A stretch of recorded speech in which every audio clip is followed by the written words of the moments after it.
सात संगत जी, प्यार से कहना धान निरंकार जी। तो संतों ने तो हमेशा एक यही आवाज़ दी है कि मनुष्य का तन मिला है तो अपने जीवन को सुहेला कर लिया जाए, और जहाँ पे भी बेशक जन्म लिया हो तो एक सांसारिक भाषा में ये जाति पाति के बंधनों को किसी को ऊंचा बोल दिया जाता है, किसी को नीचे। पर अगर सोच के देखें कि ये परमात्मा की ही अगर कोई जाति नहीं तो इसकी बनाई रचना की जाति कैसे हो सकती है?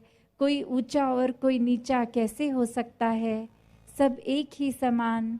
तो कैसे एक वो भी बात अगर हम सोच के देखें कि अक्सर मनुष्य अहंकार और भ्रमों में इतना खचित हो जाता है कि स्वयं ही खुद को श्रेष्ठता देने लग जाता है, अपने भावों को, अपने थॉट्स को उस तरह ही कि मैं किसी तरह श्रेष्ठ लगूं और बाकी सब नीचे दिखें।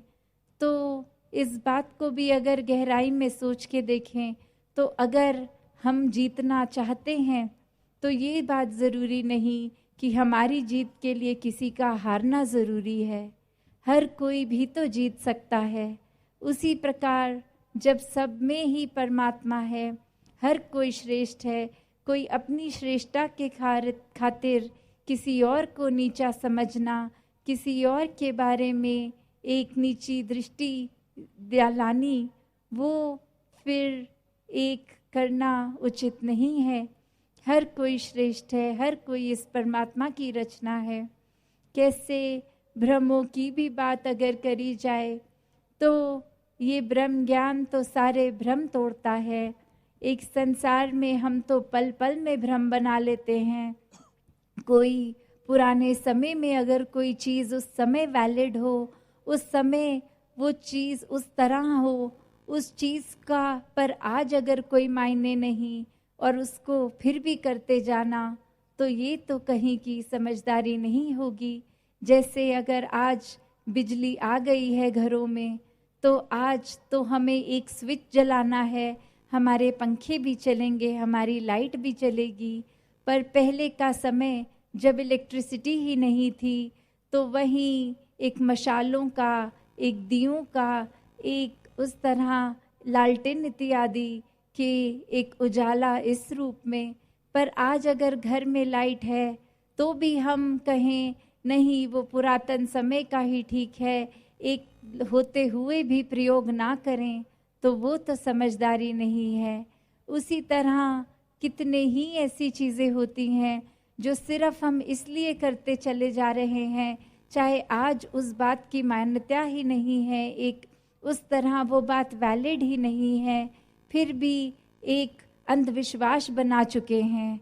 एक जहाँ भक्ति में बात यही होती है कि पहले परमात्मा को देखो, फिर परमात्मा पे विश्वास करो।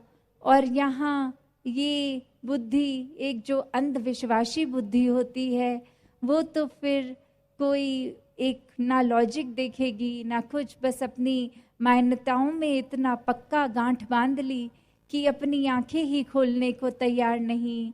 ये जो शब्द अंधविश्वास होता है, अंधा विश्वास, और यहाँ तो परमात्मा के दर्शन एक खुली आंखों से करने वाली बात, एक चेतनता की बात।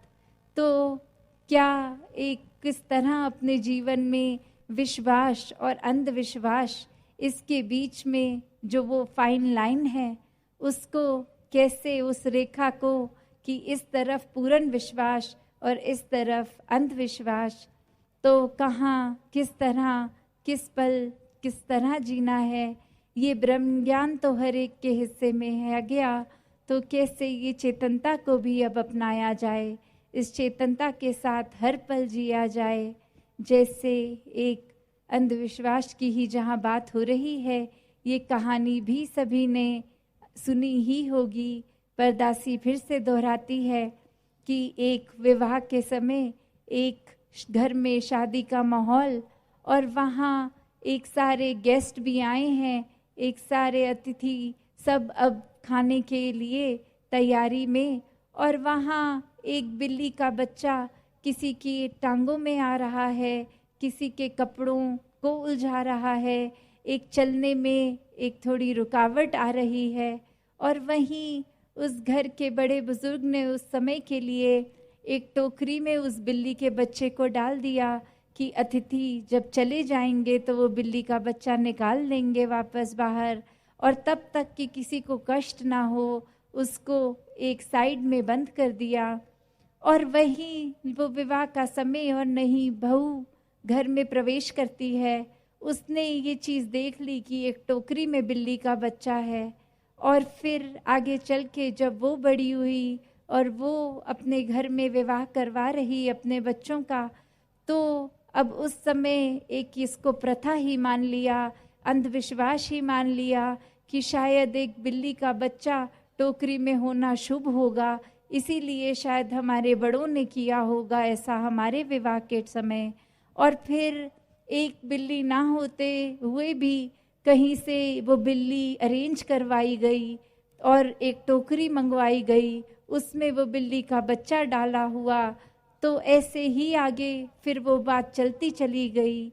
तो क्या इसमें भी जो सीख है कि उस समय वो ज़रूरत थी उस बिल्ली को उस टोकरी में डालने की, पर यहाँ फिर अंधविश्वास की बात कि बिना सोचे समझे कि आज की ज़रूरत क्या है, एक क्रिया की तरह कोई चीज़ करते चले जाना, वो भी कोई समझदारी नहीं है।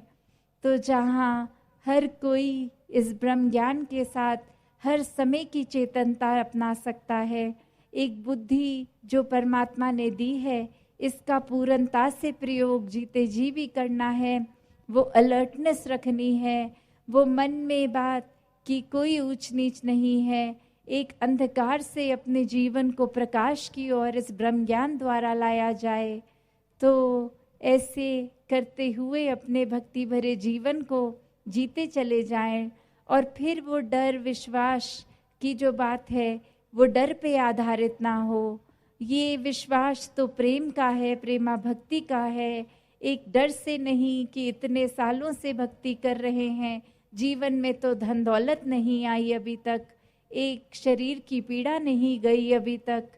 तो ये बात वही कि सौदेबाजी नहीं, हमें वाकई ही भक्ति करनी है इस परमात्मा के प्रेम में खचित होके। तो उस तरह बिना डर के सिर्फ प्यार वाला रिश्ता इस परमात्मा से जितना गहरा करेंगे उतने ही जीवन से भ्रम भी दूर हो जाएंगे। ये भुलक्यों में जो जीवन कट रहा है ये अब इसको मकसद मिल जाएगा, कारण मिल जाएगा, तो अपने आप ही ये भ्रम भुलेखे दूर होते चले जाएंगे। तो दासी और समय ना लेकर इन्हीं शब्दों से आपसे आज्ञा लेगी। साथ संगत जी, धन निरंकार जी। तेरी ओट सहारा तेरा, तन मन घोल घुआ, कहे अवतार तेरे ही दाता, दिन राई गुणगान, कहे अवतार तेरे दाता, दिन राती गुणगान। एक तू ही निरंकार, एक तू ही निरंकार, तू ही निरंकार, एक तू ही निरंकार।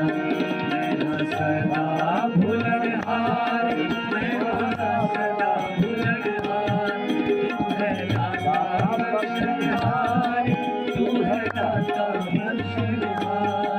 मेरे अवगुण नाचिता, मेरे अवगुण नाचिता, तू ही निरंकार, एक तू ही निरंकार, तू ही निरंकार, एक तू ही निरंकार।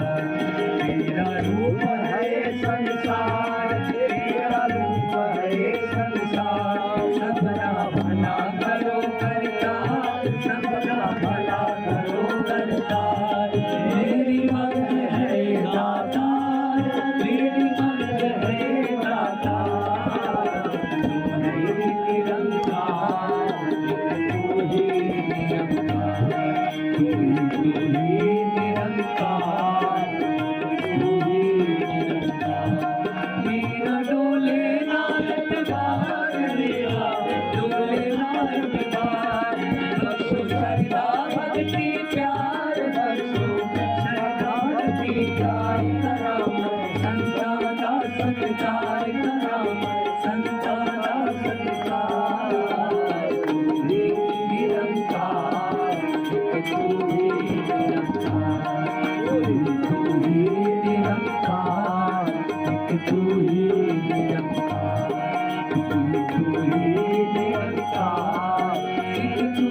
सत्संगत जी प्यार से कहना है निरंकार